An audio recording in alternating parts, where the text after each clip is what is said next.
வணக்கம் மகளே.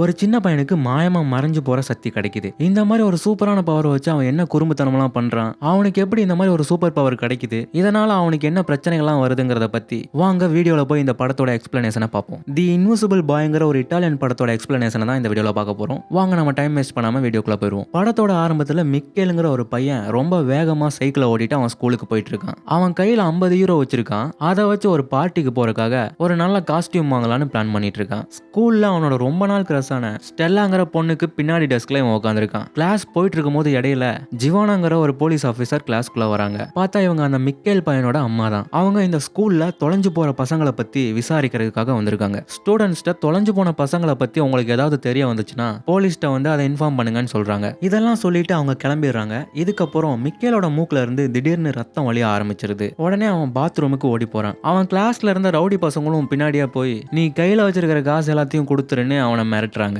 வேற வழி இல்லாம மிக்கேல் அவங்கள்ட்ட காசை பறி கொடுத்துட்டு வீட்டுக்கு போறான். அவன் சேர்த்து வச்சிருந்த அல்ட்ரா சில்லறைகளை மொத்தமா எடுத்துட்டு அதை வச்சு ஒரு காஸ்டியூம் வாங்கலாம்னு பிளான் பண்ணி ஒரு பழைய பால் அடைஞ்ச கடைக்கு போறான். அவன் வச்சிருந்த காசுக்கு ஏதாவது சூப்பர் ஹீரோ காஸ்டியூம் கிடைக்குமான்னு அங்க கேட்கறான். கடைக்காரரும் ரொம்ப டைட்டான காஸ்டியூம் ஒன்று எடுத்துட்டு வராரு. அது ஏதோ ஒரு சைனீஸ் சூப்பர் ஹீரோட காஸ்டியூம்னு பெருமையா வேற சொல்றாரு. மிக்கேலுக்கு அந்த காஸ்டியூமை சுத்தமா பிடிக்கல. இருந்தாலும் கையில வச்சிருக்கிற காசுக்கு அதான் கிடைக்குங்கிறதால வேற வழி இல்லாம அதை வாங்கிட்டு வரான். மிக்கேலோட அம்மா வீட்டுக்கு வந்து அவன் காஸ்டியூம் போட்டுட்டு உட்காந்துருக்கிறத பாக்குறாங்க. அவன் அவங்க அம்மாட்ட நான் இந்த காஸ்டியூம்ல படுமொக்கையா இருக்கேன், அதனால இந்த பார்ட்டிக்கு நான் போறது இல்லைங்கிறான். யார் சொன்னா நீ இந்த காஸ்டியூம்ல ரொம்ப சூப்பரா இருக்குன்னு சொல்லி அவங்க அம்மா அவனை சமாதானப்படுத்தி பார்ட்டிக்கு சொல்லி விடுறாங்க. மிக்கேலுக்கு அந்த பார்ட்டி ரொம்ப பிடிச்சி என்ஜாய் பண்ணிட்டு இருக்கான். அவனோட நீண்ட நாள் கிரஸ் கூட பேசுறதுக்கு கூட அவனுக்கு ஒரு வாய்ப்பு கிடைக்குது. அவனை கொஞ்ச நேரம் நிம்மதியா இருக்க விடாம கிளாஸ் ரவுடி பசங்க அந்த சீன்ல வந்து நுழையறானுங்க. ஸ்டெல்லாவோட ஒரு வீடியோவை போட்டு காமிச்சு இது மிக்கேலோட போன்ல தான் இருந்தது, அவன் தான் அவனை வேவ் பார்த்துட்டு இருக்கான்னு ஒரு பொய்யான பொருளையே கிளப்பிடுறானுங்க. இதுல ஒரு மாதிரி சேம் ஆகி மிக்கேல் அவமானம் தாங்க முடியாம பாத்ரூம்ல ஓடி போய் கதவை அடைச்சுக்கிறான். இந்த டேஸ் ரவுடி பசங்க பின்னாடியே ஓடி வந்து கெக்க பக்கன் கிண்டலா சிரிச்சுட்டு பாத்ரூம் கதவை தட்டுறானுங்க. இதுல மிக்கேல் ரொம்ப கடுப்பாயிடுறான். நான் இந்த மாதிரி ஒரு கேவலமான இடத்துல இருக்கிறதுக்கு மாயமா மறைஞ்சு போயிடலாம்னு சொல்லிட்டு இருக்கும் போது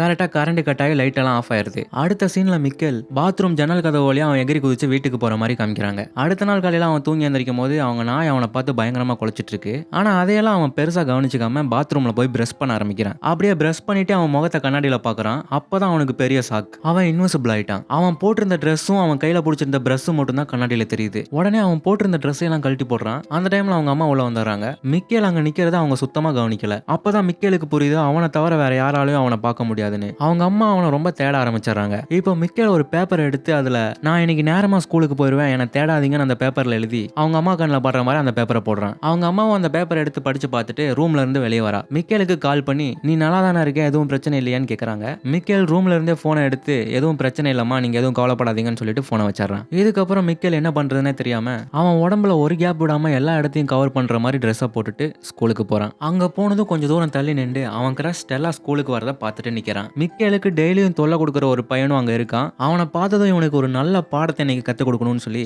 அவன் போட்டிருந்த எல்லா துணியுமே கழட்டி ஒரு ஓரமா போட்டுட்டு ஒரு ஒட்டு துணி கூட இல்லாம ஸ்கூலுக்குள்ள நுழைறான். கிளாஸ் நடந்துட்டு இருக்கும் போது உள்ள போய் அந்த பையன் எப்பவுமே கூட வச்சிருக்க ஒரு பெயின் கன்னை எடுத்து டீச்சரை பார்த்து சுட்டுறான். இதுல ரொம்ப கடுப்பான டீச்சர் அந்த பையனை சஸ்பெண்ட் பண்ணிடுறாங்க. இதுக்கப்புறம் மிக்கேலுக்கு இந்த பவரை வச்சு இன்னும் நிறைய என்ஜாய் பண்ணுவான்னு அவனோட பருவ கோளாறு அவனை தூண்டுது. பொண்ணுங்க சேஞ்சிங் ரூமுக்கு போய் அங்க நடக்கிறதெல்லாம் பார்த்துட்டு ஒரு ஓரமா நிக்கிறான். அப்படி அவங்க நின்றுட்டு இருக்கும்போது திடீர்னு எங்க இருந்து ஒரு டவல் அவன் மேல வந்து விழுந்துருது. அந்த டவல் அவன் மேல விழுந்து கொஞ்சம் செகண்ட்ஸ்லயே அவனோட இன்விசிபிள் பவரும் கொஞ்சம் கொஞ்சமா அவன்கிட்ட இருந்து போக ஆரம்பிச்சிருது. பிறந்த மேனியோட அவன் அங்க உட்கார்ந்து இருக்கிறத பார்த்து பொண்ணுங்களாம் அவனை பார்த்து பயங்கரமா கத்த ஆரம்பிச்சிடுறாங்க. அடுத்த நாள் மிக்கேல் கிளாஸ்ல உட்காந்துருக்கப்ப பசீலிங்கிற ஒரு சைக்காலஜிஸ்ட் வந்து பசங்களுக்கு மென்டல் ஹெல்த்துக்கான லெக்சரை எடுக்கிறாரு. கடைசி ஒரு மாசத்துல மிக்கேலோட கிளாஸ் பசங்க 2 பேரு வீட்டுல இருந்து ஓடி போய் காணா போயிருந்திருப்பாங்க. இதனால பசங்களோட மனநிலையை பத்தி தெரிஞ்சுக்கிறதுக்காக கிளாஸ் எடுத்துட்டு இருப்பாங்க. இந்த மாதிரி கிளாஸ் போயிட்டு இருக்கும்போது மிக்கேலோட கையெல்லாம் ஜொலிக்க ஆரம்பிச்சிருது. உடனே அவன் கை ரெண்டும் மறைஞ்சும் போயிருது. நல்ல வேலையா அந்த டைம்ல ஸ்கூல் பெல்லும் அடிச்சிருது. மத்தவங்க அவன் ஃபுல்லா மறையறத பாக்குறதுக்கு முன்னாடி அவன் அங்கிருந்து எந்திரிச்சு வேகமா ஓடிடுறான். உடம்ப ஃபுல்லா கவர் பண்ணிட்டு வீட்டுக்கு வேகமா போறான். அவனோட ரூம்ல அவன் தங்கச்சி உட்காந்துருக்கா. மிக்கேல் கதவுக்கு பக்கத்துல திரும்பி நின்னு அவ தங்கச்சியை பார்த்து நீ கொஞ்சம் கீழே இறங்கி போன்னு சொல்றான். அவ தங்கச்சிக்கு இவன் ஏதோ திருட்டுத்தனம் பண்றான்னு தெரிஞ்சு அவ ரூம் கதவை ஓபன் பண்ற மாதிரி பண்ணிட்டு மறுபடியும் க்ளோஸ் பண்ணிடுறா. மிக்கேல அவன் தங்கச்சி வெளியே போயிட்டான்னு நினைச்சு நிம்மதியில முகத்துல சுத்தி இருந்த துணியெல்லாம் கழட்டிட்டே திரும்புறான். அவ தங்கச்சி அவனை பார்த்து தன்னோட அரமண்ட அண்ணனோட முழு மண்டையும் காணுன்ட்டு பயத்துல சாக்காய் கத்த ஆரம்பிச்சிடறா. மிக்கேல் அவளோட தங்கச்சியை ரொம்ப கஷ்டப்பட்டு அமைதிப்படுத்திட்டு ஒரு காஸ்டியூமால தான் இந்த பவர் அவனுக்கு கிடைச்சதா அவன் தங்கச்சிட்ட எக்ஸ்பிளைன் பண்றான். இன்னொரு பக்கம் மிக்கேலோட அம்மாவும் அந்த ஸ்கூல்ல லெக்சர் எடுத்த சைக்காலஜிஸ்டும் தொலைஞ்சு போன பசங்களை பத்தி இன்வெஸ்டிகேட் பண்ணிட்டு இருக்காங்க. அந்த பசங்களை யாரோ கடத்தி தான் வச்சிருப்பாங்கன்னு மிக்கேலோட அம்மா உறுதியா சொல்றாங்க. ஆனா அந்த சைக்காலஜிஸ்ட் அதை மறுத்துட்டு அந்த பசங்களாவே தான் வேணும்னே வீட்டை விட்டு ஓடி போயிருப்பாங்கிற மாதிரி சொல்றாரு. இதுக்கப்புறம் அவங்க அம்மா வீட்டுக்கு வராங்க. மிக்கேல் இன்னும் இன்விசிபிளா தான் இருக்கான். அவங்க அம்மா போன்ல யார்ட்டியோ மிக்கேல் அவளோட சொந்த பையன் இல்ல, அவனை தத்தெடுத்து தான் வளர்த்ததா சொல்லிட்டு இருக்கா. இதை கேட்டு சாக்காய் மனசு உடைஞ்சு போன மிக்கேல் அங்க இருந்து வெளியே போயிடுறான். அப்படி வெளியே போய் அவன் ஒரு ஊஞ்சல்ல உட்காந்து சோகமா ஆடிட்டு இருக்கான். அந்த டைம்ல அந்த வழியா அவனோட கிரஷ் ஸ்டெல்லா வரா.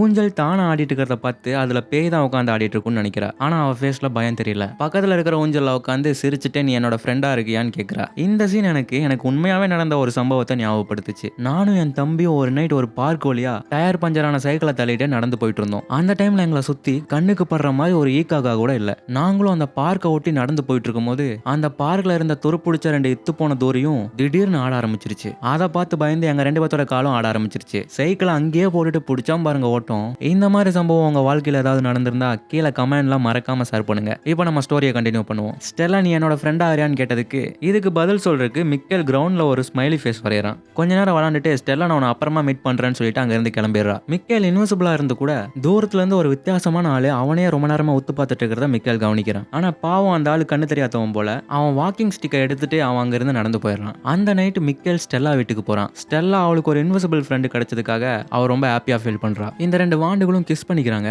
ஆனா அந்த டைம்ல கரெக்டா மிக்கேலோட பவர் சொதப்ப ஆரம்பிச்சிருது. ஸ்டெல்லா அவனோட ஃபேஸை பாக்குறதுக்குள்ள மிக்கேல் அங்கிருந்து எந்திரிச்சு அவசரமா ஓடிடுறான். இதுக்கப்புறமா ஒரு ஜிம்னாஸ்டிக் கிளாஸ்ல ஸ்டெல்லா தனியா பிராக்டிஸ் பண்ணிட்டு இருக்கா. அப்ப திடீர்னு அவன் முதுகுல வந்து ஒரு ஊசி குத்துது. இதுல அவன் மயங்கி விழுந்தாரா. இன்னொரு பக்கம் மிக்கேல் தான் அந்த இன்விசிபிள் பையங்கிற உண்மையை ஸ்டெல்லா கிட்ட சொல்லிடுவோன்னு முடிவெடுக்கிறான். சோ அவன் ஸ்டெல்லா இருக்கிற ஜிம்னாஸ்டிக் கிளாஸுக்கு அவனோட நாயையும் கூட்டிட்டு போறான். கரெக்டா அவன் அந்த பில்டிங்கை ரீச் ஆகும்போது ஒரு முகமுடி போட்ட ஆளு ஸ்டெல்லாவை தூக்கிட்டு அவன் நிக்கிறத பாக்குறான். உடனே அவன் வேகமா ஓடி போய் அந்த ஆளு கீழே தள்ளி விடுறான். அவனோட நாய் அந்த முகமுடி போட்ட ஆளோட கையை போய் கடிச்சிருது. இருந்தாலும் அந்த ஆள் எப்படியோ சமாளிச்சு ஸ்டெல்லாவை கடத்திட்டு அங்க இருந்து போயிடுறான். அந்த சீனுக்கு போலீஸ் வருது. ஸ்கூல்ல தொலைஞ்சு போற பசங்களை யாரோ ஒருத்தன் கிட்னாப் தான் பண்ணிட்டு இருக்காங்கிற உண்மை அவங்களுக்கு தெளிவாகுது. ஒரு வித்தியாசமான இடத்துல ஸ்டெல்லா தன்னோட கண்ணை திறந்து பாக்குறா. பார்த்தா அவங்க கிளாஸ்ல லெக்சர் எடுத்து அந்த சைக்காலஜிஸ்ட் அங்க நிக்கிறான். காணா போன பசங்களை கடத்துறது இவன் தாங்கிறது அப்ப தெரிய வருது. ஸ்டெல்லாக்கு நிறைய டெஸ்ட் எல்லாம் எடுத்துட்டு அவளை ஒரு ஜெயில் மாதிரி இருக்கிற பிளேஸ்ல போய் அடைக்கிறானுங்க. இதுக்கு முன்னாடி அவங்க கிளாஸ்ல இருந்து காணா போன 2 பசங்களும் அந்த ஜெயிலுக்குள்ள தான் இருக்கானுங்க. அடுத்த நாள் மிக்கேல் ரொம்ப சோகமா ஒரு பீச்ல உட்காந்துருக்கான். இதுக்கு முன்னாடி பார்த்தா அந்த கண்ணு தெரியாத ஆளு இவன் முன்னாடி வந்து நிக்கிறான். மிக்கேல் அந்த ஆளை பார்த்து வாயை திறந்து கேள்வி கேட்கறதுக்கு முன்னாடியே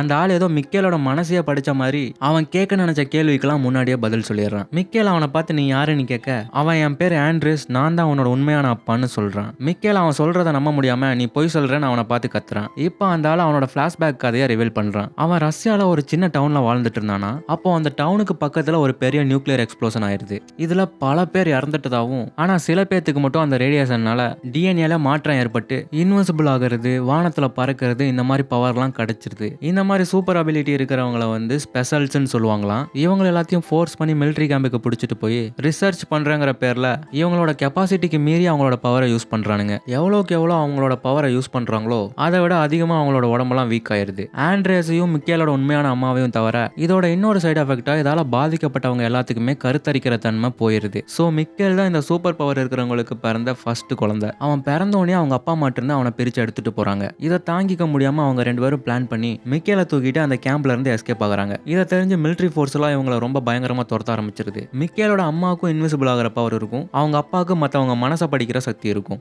2 பேரும் பேசி முடிவு பண்ணி மிக்கேல அவங்க அப்பா தூக்கிட்டு அங்க இருந்து தப்பிச்சு போயிடுறாரு. ஆனா பாவம் மிலிட்டரி வந்து அவங்க அம்மாவை போட்டு தள்ளிடுது. குழந்தைய தான் கூட வச்சுக்கிட்டா சேஃப் இல்லங்கிறதால அவனோட பவரை யூஸ் பண்ணி ஜிவானாங்கிற ஒரு பொண்ணோட மனசை படிச்சு அவன் நல்லவன் தெரிஞ்சதால அவளோட வீட்டு வாசல்ல போய் குழந்தைய வச்சுட்டு வந்ததா அவன் பிளாஷ்பேக் ஸ்டோரியை சொல்லி முடிக்கிறான். இப்போ இந்த சிட்டிக்குள்ள தான் அந்த ஸ்பெஷல் பவர் இருக்கிற பையன் இருக்கிறது அவங்களுக்கு தெரிஞ்சதால அவங்க ஒவ்வொரு பசங்களையா கடத்தி அவங்களுக்கு சூப்பர் பவர் இருக்கான்னு டெஸ்ட் பண்ணிட்டு இருக்கிற விஷயத்த ஆண்ட்ரேஸ் மிக்கேல் கிட்ட சொல்றான். மிக்கேல் இதெல்லாம் கேட்டு ரொம்ப ஷாக் ஆயிடுறான். அப்போ கூட அவன் சொல்றத அவனால முழுசா நம்ப முடியல. ஆனா ஆண்ட்ரேஸ் மிக்கேல் கிட்ட நீ என்ன நம்பியே ஆகணும், நம்ம கிட்ட இப்ப டைம் அதிகமா இல்லைன்னு சொல்லி மிக்கேல் கிட்ட ஒரு காஸ்டியூமை கொடுக்கறான். இதை போட்டுக்கிட்டா மிக்கேல் இன்விசிபிள் ஆகும்போது கூட சேர்ந்து அந்த சூட்டும் இன்விசிபிள் ஆயிரும். இந்த டைம்ல அந்த சைக்காலஜிஸ்டுக்கு மிக்கேல் ஜிவானாவோட தத்து பயங்கர உண்மை தெரிய வருது. இதனால மிக்கேல் தான் அந்த ஸ்பெஷல் கிட்டா இருப்பான்னு அவனுக்கு தோணுது. ஜிவானாட்ட பர்மிஷன் கேட்டு அவன் மிக்கேல அவன் வீட்டுக்கு கூட்டிட்டு போறான். அப்படி மிக்கேல அந்த சைக்காலஜிஸ்ட் வீட்டுக்கு போயிருக்கும் போது அந்த ஆளு கையில இருக்கிற காயத்தை கவனிக்கிறான். அவனோட நாய் அந்த கிட்னாப்பரை கிடைச்ச அதே இடத்துல அந்த காயம் இருந்ததால மிக்கேலுக்கு சந்தேகம் வந்து அங்க இருந்து தப்பிச்சு ஓட பாக்குறான். ஆனா அந்த சைக்காலஜிஸ்ட் வீட்டை மொத்தமா லாக் பண்ணி வச்சு மிக்கேல பிடிக்கிறதுக்காக வரான். மிக்கேல் வேகமா ஒரு ரூமுக்குள்ள போய் அவனோட ட்ரெஸ் எல்லாம் கழட்டி போட்டுட்டு இன்விசிபிளா மாறிடுறான். ஒரு வழியா அந்த வீட்ல இருந்து தப்பிச்சு வெளியே ஓடுறான். ஆனா அந்த சைக்காலஜிஸ்டும் பின்னாடியே துரத்திட்டு வரான். ரோட்ல மிக்கேலுக்கு எப்பவுமே ஸ்கூல்ல தொல்லை கொடுக்குற அந்த ரவுடி பையன் பைக்ல உட்கார்ந்து இருக்கிறத பாக்குறான். இவனுக்கு அவன் பரவாயில்லன்னு சொல்லி உடனே அவனோட பைக்ல ஏறி போய் உட்காந்து அவனை வண்டியை வேகமா எடுக்க சொல்றான். அவனும் அங்க என்ன நடக்குதுன்னே தெரியாம வண்டியை எடுத்துட்டு வேகமா போய் ஒரு சேஃபான பிளேஸ்ல நிறுத்துறான். மிக்கேலே அவனோட அடையாளத்தை அவன்கிட்ட வெளிப்படுத்திட்டு அவன்கிட்ட நடக்கிற விஷயத்தெல்லாம் எடுத்து சொல்றான். இன்னொரு பக்கம் ஸ்டெல்லாவும் மற்ற 2 பசங்களும் அவங்கள அடைச்சு வச்சிருந்த இடத்துல சீலிங்ல வெண்டிலேஷன் இருக்கிறத கவனிக்கிறாங்க. ஒருத்தர் மேல ஒருத்தர் ஏறி ஸ்டெல்லா எப்படியோ அங்கிருந்து மேல போயிடுறா. அவளோட இன்விசிபிள் ஃப்ரெண்ட் அவளை கண்டிப்பா தேடிட்டு இருப்பாங்கிற நம்பிக்கையில அங்க இருந்த ஒரு சர்ச்சிங் லைட்ல ஸ்மைலி ஃபேஸா போட்டு அதை வானத்தை நோக்கி திருப்புறா. மிக்கேலும் அதை பார்த்து ஸ்டெல்லா தான் அவனுக்கு சிக்னல் கொடுக்குறான்னு தெரிஞ்சுக்கிட்டு அவனோட ஃப்ரெண்டையும் கையோட கூட்டிட்டு அந்த லைட் இருக்கிற இடத்தை நோக்கி போறான். கரெக்டா அவங்க 2 பேரும் அங்க போய் ரீச் ஆகும்போது ஸ்டெல்லா ஒரு கார்டு கிட்ட மாட்டிக்கிறா. அவனோட ஃப்ரெண்ட் அவனோட பெயிண்ட் கன்னை வச்சு எலக்ட்ரிக் பாக்ஸை கோளாறு பண்ணி விடுறான். இந்த டைம்ல மிக்கேல் இன்விசிபிள் ஆகி அந்த ஃபெசிலிட்டிக்குள்ள நுழைஞ்சிடறான். உள்ள பார்த்தா அந்த சைக்காலஜிஸ்ட் பசிலையும் மற்ற கார்ட்ஸும் இருக்காங்க.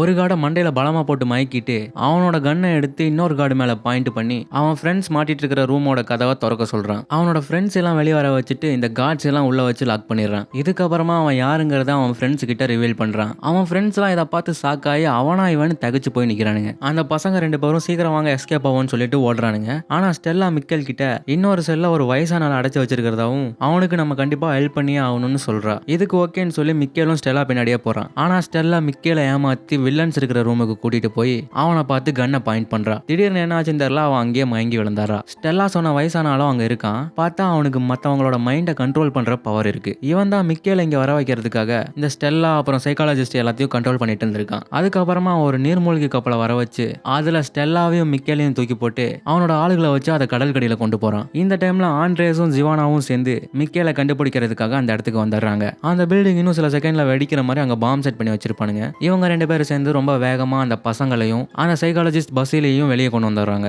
ஆண்ட்ரேஸ் அந்த சைக்காலஜிஸ்ட் கெட்டவன் இல்ல, அவனோட மைண்டை கண்ட்ரோல் பண்ணி தான் யாரோ அதெல்லாம் பண்ண வச்சிருக்காங்கன்னு சொல்றான். அந்த பில்டிங்ல இருந்து எல்லாரும் வேக வேகமா வெளியே ஓடி வராங்க. இவங்க வந்த உடனே அந்த பில்டிங் வெடிச்சு சதறுது. இன்னொரு பக்கம் நீர்மூழ்கி கப்பல்ல மிக்கேலுக்கு அவனால சுத்தி இருக்கிற பொருட்களை கண்ட்ரோல் பண்ண முடியுங்கிற விஷயம் தெரிய வருது. அந்த பவரை யூஸ் பண்ணி அங்க இருக்கிற ஆளுகள் எல்லாத்தையும் போட்டு தள்ளிட்டு எப்படியோ ஒரு வழியா அந்த இடத்துல இருந்து ஸ்டெல்லாவை கூட்டிட்டு எஸ்கேப் ஆகிறான். அந்த நீர்மூழ்கி கப்பல்ல இருந்து அவங்க வெளியே வரும்போது அவங்கள சுத்தி நிறைய பேர் நின்றுட்டு இருக்காங்க. அவங்க எல்லார்ட்டையும் சீன் போடுற விதமா அவங்க முன்னாடி மிக்கேல் அவனோட பவர் எல்லாத்தையும் காமிக்கிறான். ஆனா ஆண்ட்ரேஸ் மிக்கேல்கிட்ட வந்து உங்ககிட்ட இந்த பவர் இருக்குங்கிற விஷயம் தெரிஞ்ச எல்லாத்தோட மெமரிஸையும் நம்ம கண்டிப்பா எரேஸ் பண்ணி ஆகணும், இல்லைன்னா அது மூலியமா நமக்கு பல பிரச்சனை வரும்னு சொல்றான். மிக்கேலாவும் அதுக்கு ஒத்துக்கிட்டு கடைசியா தன்னோட கிரஸுக்கு ஒரு கிச கொடுத்துட்டு ஆண்ட்ரேஸ் எல்லாரோட மெமரியை எரேஸ் பண்ணிட்டு நான் திரும்பி வருவேன்னு சொல்லிட்டு அங்க இருந்து கிளம்புறான். அடுத்த சீன்ல ரஷ்யால ஏதோ ஒரு இடத்த காமிக்கிறாங்க. மிக்கேலோட உண்மையான அம்மா இறந்து போகாத மாதிரியும் அவன் அந்த மொத்த மிலிட்டரியுமே அழிச்சிட்டு அந்த இடத்துக்கு கண்ட்ரோல் எடுத்துக்கிட்ட மாதிரியும் காமிக்கிறாங்க. கடைசியில பார்த்தா மிக்கேலை கூட்டிட்டு வரதுக்காக அந்த ஆளுகளை அமைச்சதே இவதான்னு தெரிய வருது.